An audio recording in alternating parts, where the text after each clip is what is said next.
Surat cyber crime સેલે APK file મોકલી mobile hack કરતી ગેંગના 4 ઇડા આરોપીઓને જામતારાથી બિહારના પટના સુધી 2545 કિલોમીટરનો પીછો કરી ધરપકડ કરી હતી. આરોપીઓને ઝડપી પાડવા પોલીસે હજારો કિલોમીટરની સફર કરવાની સાથે વેશ પલટો પણ કર્યો હતો. સુરત સાયબર ક્રાઇમ સેલની ટીમે દેશભરમાં સાયબર ફ્રોડનો જાળ બિછાવનાર ગેંગ સામે કાર્યવાહી હાથ ધરી હતી. આરોપીઓ PNB1.apk સહિતની ફેક એપીકે ફાઇલો તૈયાર કરી લોકોને વોટ્સએપ અને SMS મારફતે મોકલતા હતા. મોબાઈલમાં એપીકે ઇન્સ્ટોલ કરાવતા જ આરોપીઓને ફોનના SMS, કોન્ટેક્ટ, કોલ લોગ્સ અને બેન્કિંગ સંબંધિત માહિતી સુધી પહોંચ મળી જતી હતી. ત્યારબાદ પીડિતોના બેંક ખાતામાંથી રૂપિયા ટ્રાન્સફર કરી સાયબર ઠગાઈ કરવામાં આવતી હતી.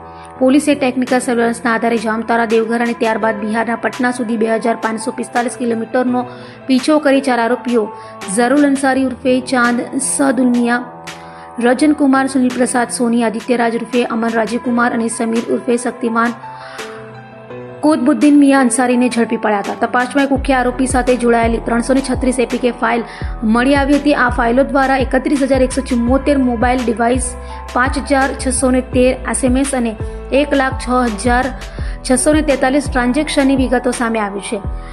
આ ટ્રાન્ઝેક્શનની કુલ રકમ 125 કરોડથી વધુ હોવાનું પોલીસ તપાસમાં સામે આવ્યું છે. પોલીસે આરોપીઓ પાસેથી મોબાઈલ ફોન સહિતનો મુદ્દામાલ કબજે કરી વધુ તપાસ શરૂ કરી છે, જે અંગે સાયબર ક્રાઇમ DCPએ વધુ માહિતી આપી હતી.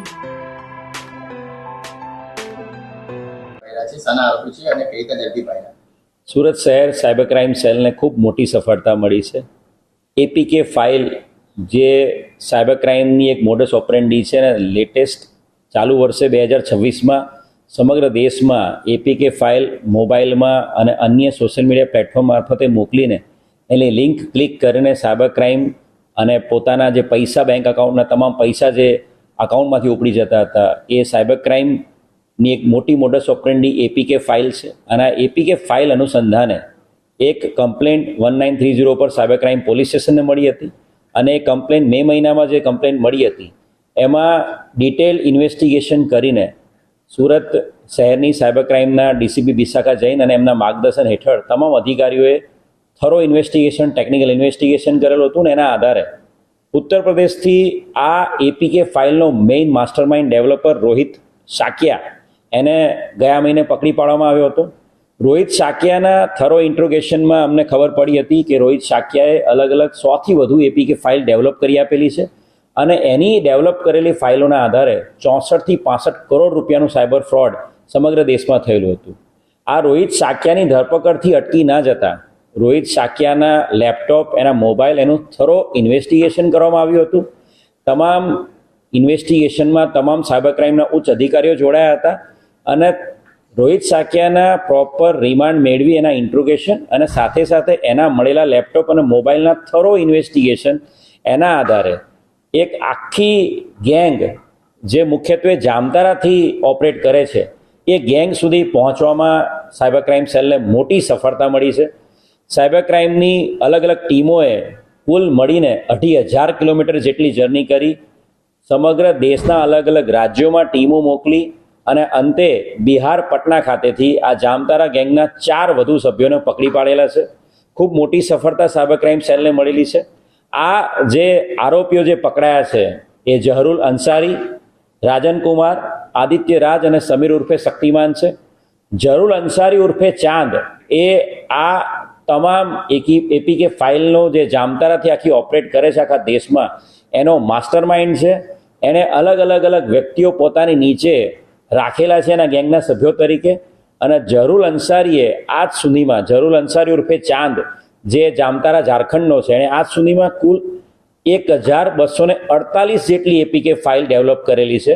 અને આ એપીકે ફાઇલ, એમાંથી જે મુખ્ય એપીકે ફાઇલ જે સુરત શહેર સાયબર ક્રાઇમે જેની અંદર ઇન્વેસ્ટિગેશન કરીને આખું આ ડિટેક્શન કર્યું છે, જે PNB1.apk ફાઇલ, આ એપીકે ફાઇલ જે આપણા આરોપી રોહિત શાક્યાએ બનાવી આપી હતી, એ પણ ચાંદના કહેવાથી જ બનેલી હતી. અને એ PNB.1apk ફાઇલનો ઉપયોગ પણ ચાંદ ઉર્ફે ઝરુલ અંસારીએ કર્યો હતો.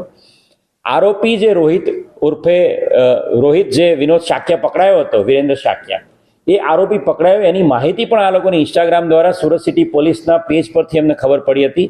અને ત્યારબાદ રાજન, આદિત્ય અને સમીર જે અન્ય 3 આરોપી પકડાયા છે, એમણે ચાંદનો સંપર્ક કર્યો હતો, જે પણ એની સાથે કામ કરે છે, કે હવે રોહિતની જગ્યાએ અમે તમને એપીકે ફાઇલ ડેવલપ કરી આપીશું. એટલે રાજન અને આદિત્ય એ પણ એ એપીકે ફાઇલ ડેવલપ કરી આપે છે, અને સાથે સાથે સમીર ઉર્ફે શક્તિમાન એ પણ ચાંદ સાથે મળીને કામ કરે છે, અને જેનું મુખ્ય કામ આ ટેકનિકલ ઓપરેટર તરીકેનું અને ડિસ્ટ્રીબ્યુશન પાર્ટનર તરીકેનું છે. ટેલિગ્રામ મારફતે આ લોકો સમગ્ર દેશમાં આ જે એપીકે ફાઇલ છે એપીકે ફાઇલ ડેવલપ કરીને આપતા હોય છે.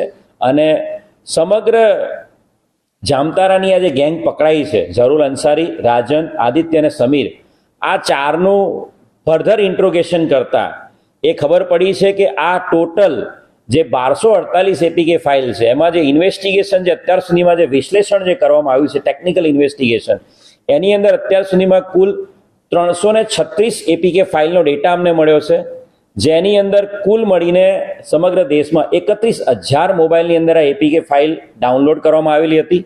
અને ટોટલ 1 લાખ બેંક ટ્રાન્ઝેક્શનો આ એપીકે ફાઇલ ડાઉનલોડ થયા પછી સાયબર ફ્રોડસ્ટર દ્વારા કરવામાં આવ્યા હતા.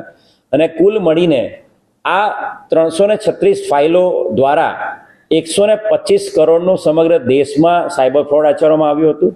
અને ટોટલ 125 કરોડ રૂપિયાનું આ જે સાયબર ફ્રોડ છે, એમાં મુખ્યત્વે આ તમામ લોકો, આરોપીઓ, આ બેંકની ડિટેલ્સ જે એપીકે ફાઇલ મારફતે તમામ વિક્ટિમ્સની બેંકની ડિટેલ મેળવી લેતા હતા. અને બેંકની ડિટેલ મેળવ્યા બાદ, એના કેવાયસી તમામ ડિટેલ મેળવ્યા બાદ એના બેંક ખાતાઓની ડિટેલ મેળવીને તાત્કાલિક એ પૈસા ટ્રાન્ઝેક્શન કરી લેવામાં આવતા મ્યુલ એકાઉન્ટમાં અને મ્યુલ ક્રેડિટ કાર્ડમાં.